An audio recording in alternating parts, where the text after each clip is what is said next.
Para lalo kami ma-excite kung magkano kikitain natin, di ba? Yun ang punto ko eh. Para may good news naman. Yun ang kasi puro flood control, puro corruption, puro nakawan. Ito, hindi nakawan to. Pero papasok sa atin to eh. So that's why I'm trying to estimate.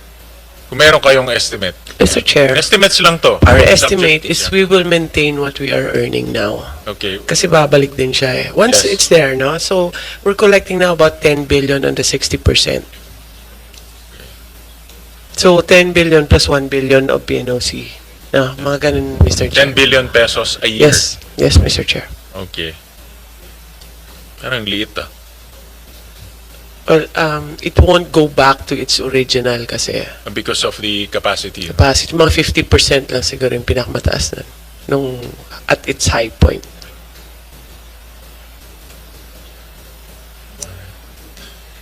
Alright. So then that income stream will start coming in fourth quarter of next year. More or less. No, more or less. Technically, may konting delay lang on, there's technical things that they have. Well, it's normal for a drill, no? High risk kasi siya. But if there's a delay, it's a matter of weeks lang, mga 1 month siguro maximum. Alright. But they're on schedule so far. But so far, everything is on Yes, track. sir. In addition to the extension, we have the 2 wells for the extension, which is Camago and Malampaya East. And then ang bagong Pag-asa, yun yung bago Yun yung bago. Yes. Yun yung And hopefully we have- 290. And they're quite positive about the potential of that also, Mr. Alright, Chair. thank That's you. additional on top of the 10 billion na. Sige. Thank you for that. I just have some questions to PSAM.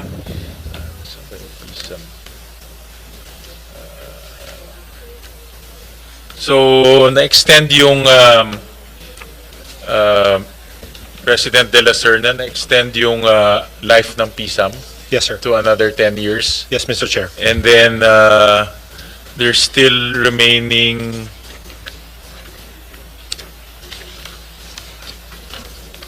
$262 billion Yes, Mr. Chair. in liabilities.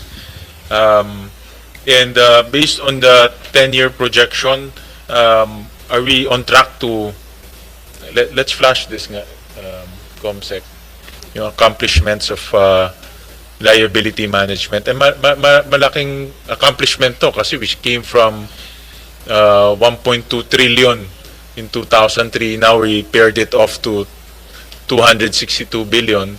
So based on that 10-year, one of the reasons why we extended it is to hopefully pay it off Yes, Mr. Chair. in 10 years. No? Yes, Mr. Aside Chair. from the current obligations that you are undertaking. So based on your projections, mababayaran ba lahat itong utang natin? Yes, Mr. Chair. Actually, part of the 10-year plan that we have submitted to our board, because of the loan amortizations that we are doing now, we don't have any plans to borrow for the first time starting 2027. And we also have, based on that 10-year plan, Mr. Chair, obviously it comes with certain assumptions on the fiscal space of government on the submission of the Mura Currente Act allocation, the success of the CBK, which seems to be successful, and we hope to receive the funds this year and to close it in February 2026. And lastly, Mr. Chair, the concession of the Agusun Pulangi complex, Mr. Chair, which we hope to be also successful within the term of the President BBM. Mr. Chair. But optimistically, yung murang kuryente, you only get 8 billion every year. Yes, Mr. Chair.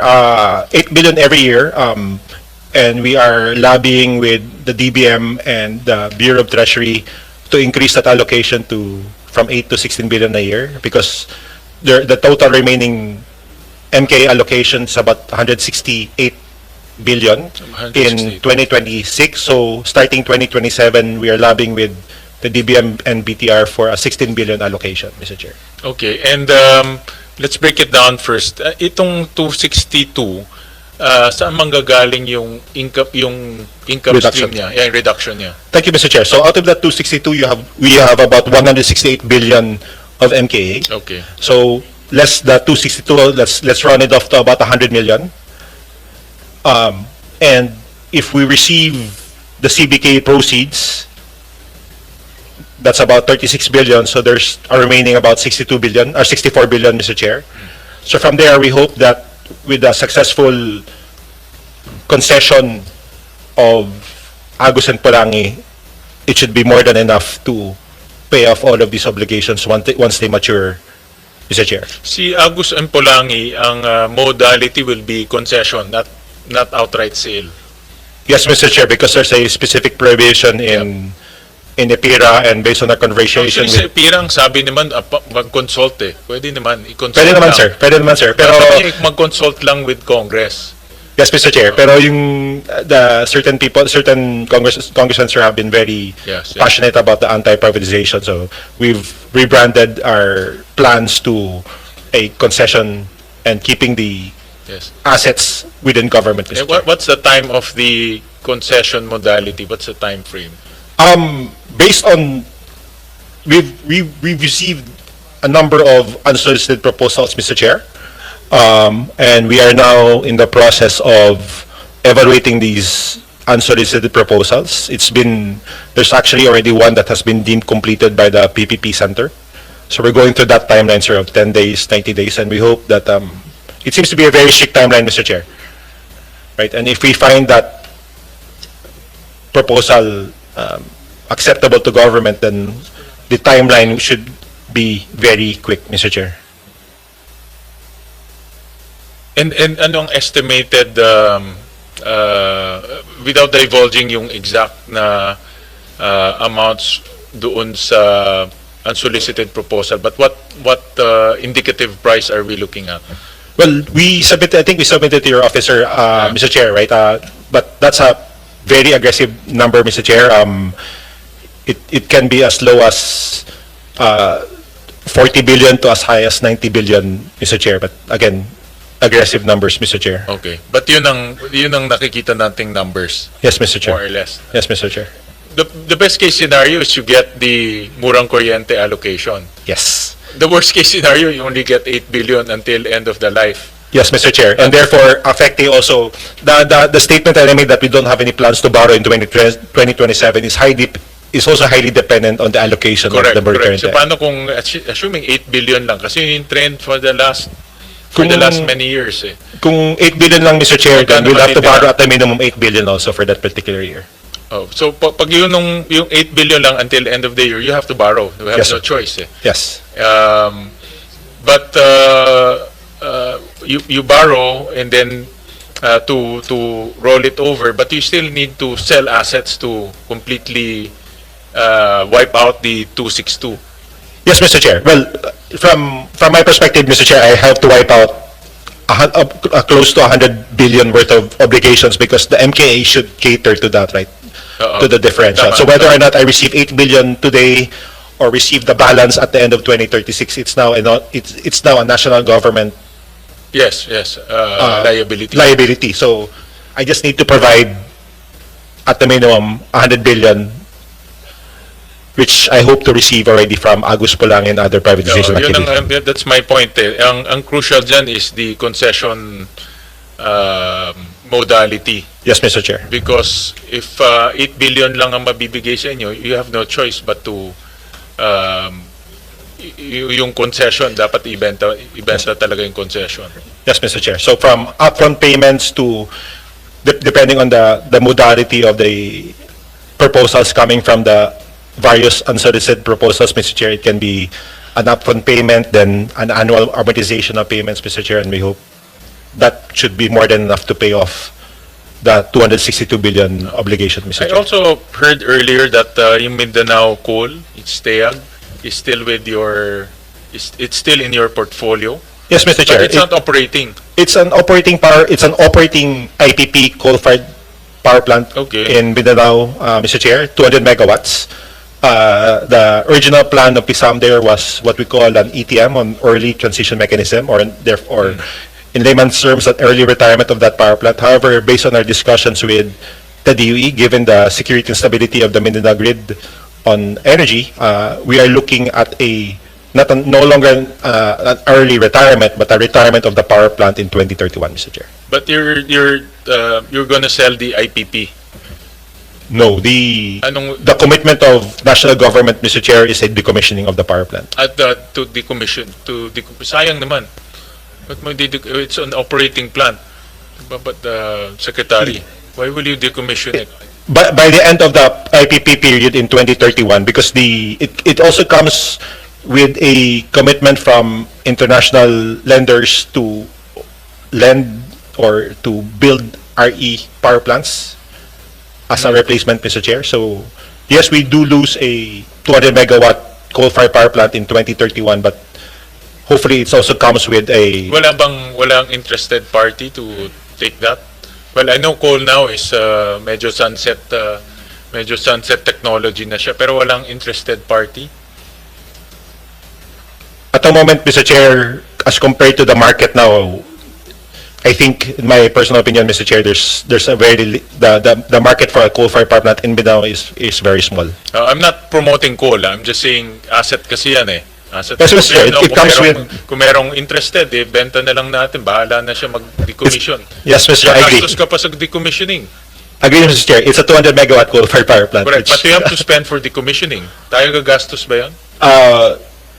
it will be a burden on PISAM. I think we have yet to see the final proposals, Mr. Chair, but it will be a burden on PISAM or national government to decommission the power Correct, plant. correct. However, it goes hand in hand also with the corresponding funding for new RE facilities in the. So that's where the national also government gains. What do you mean goes hand in hand with RE? Part of the proposal that we've seen from ADB and the other international banks, Mr. Chair, is that if there's a commitment from PISAM or national government to retire the power plant in 2031, there will be a corresponding financing for new RE facilities in the Philippines of more than 200 megawatts, Mr. Chair. Meron siyang offset, in other words. May kapalit siya. So I will finance new RE projects. Decommission mo yung coal-fired power plant mo. Yes, Mr. Chair. Okay, all right. Mr. Chair. Yes, go ahead, Secretary. CBK was actually 36 billion. Tama na? 36 billion. Yes, Mr. Chair, Secretary. And there's a chance that the probability that Agus, that's why Agus, we would rather have it done the soonest possible, and possible stream would be about 60 billion. Am I correct? We're right there, ma'am. With 60 and 36, Mr. Chair, that's more than enough to fund our electrification project.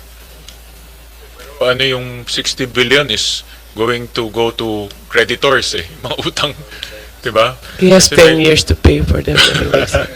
may utang pa tayo eh. 262. So, ang pangtapat sana yung malampaya proceeds through the MKA, Mura Kuryente Fund. Pero kaso lang hindi nabibigay ng DOF. So, they're compelled to sell assets to cover the deficiency. Actually, kino-cover nila yung deficiency ng gobyerno natin. Tama? Yes, Mr. Chair. I think what Secretary Shah is trying to imply, sir, that there's as part of the energy family, we're also part to help the Yes. electrification of the Philippines, and I think there's conversations wherein since PISAM is receiving 36 billion pesos for CBK, then if a certain portion of that can be allocated for the electrification of the Philippines. Yeah, okay. So, yung 36 billion will go to paying off liabilities or ano na yan? National government, well, I'm guess, titimbangin niyo, ano mas mura, umutang or bayaran ng, I guess, mas bayaran, diba? Again, I think the DOE family wants a certain portion of that, Mr. Chair, for funding of household electrification, Mr. Chair. Okay, all right. Okay, yeah, it's during the DOF budget hearing, they're factoring in that, they're factoring the revenues from CBK as part of their income stream. So, all right. So with that, I don't have any more questions. Senator JV, do you have any last words? Of course, Mr. Chair, thank you to the DOE family, Secretary Gary and the rest of the DOE family. Yun na lang po yung IPIRA amendments. We would want it already.